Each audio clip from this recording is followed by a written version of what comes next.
Inamin ni Viva Max sexy actress Angeli Kang na nakaramdam umano siya ng pananamantala kapag gumagawa ng sex scenes.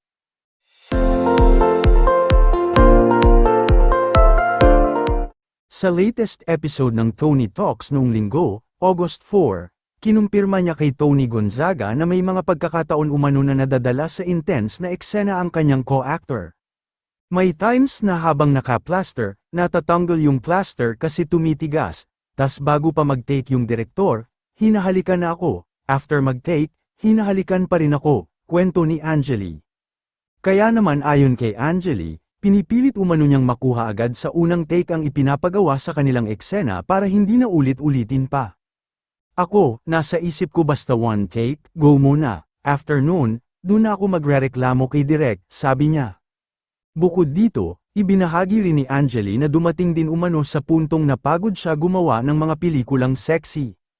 Patagal ng patagal, dun ko na-realize na nakaka-drain talaga siya. Nakaka-drain na maghubad ka, but still kahit may plaster, kahit minsan may double, yung point of view pa lang na while doing it kailangan mentally prepared ka na yung co-actor mo comfortable kayo sa isa't isa, sabi pa ni Angeli.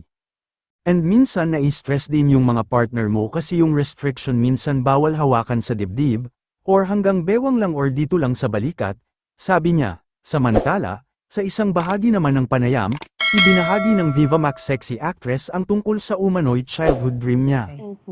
Kung bata ka ba, anong pangarap mo?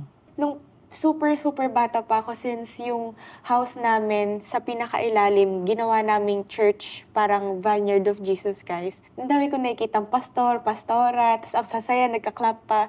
Sabi ko sa mom ko, Ma, paglaki ko gusto ko maging pastora. Tapos tuwang-tuwa sa akin yung mga pastor, ay gusto ko maging pastora, ganyan.